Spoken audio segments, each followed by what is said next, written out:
Hi friends, welcome to one more mini vlog. Evening dinner preparation కోసం egg పులుసు చేయాలనుకున్నా. First దానికి కావాల్సినవి రెడీ చేసుకున్నా. బాయిల్డ్ ఎగ్స్, చింతపండు పులుసు and chopped onions, chilli and garlic. ఇంకా కుకింగ్ స్టార్ట్ చేసేసా. ఫస్ట్ ఒక బాండీలో ఆయిల్ వేసుకొని కొంచెం జీరా వేసుకొని అవి వేయించుకున్నా. ఆనియన్స్ అండ్ చిల్లీస్ వేసుకొని కొంచెం సాల్ట్ అండ్ పసుపు వేసుకొని పెట్టాను.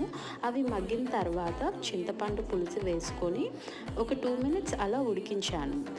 ఆ తర్వాత ఉప్పు కారం వేసుకొని బాయిల్డ్ ఎగ్స్ కూడా వేసుకొని పులుసు మొత్తం ఎగ్స్లోకి పట్టే విధంగా ఒక 2 minutes అలానే ఉంచుకున్నాను. ఆ తర్వాత కొత్తిమీర వేసుకొని గార్నిష్ చేసుకొని ఇంకా పొయ్యి కట్టేశాను.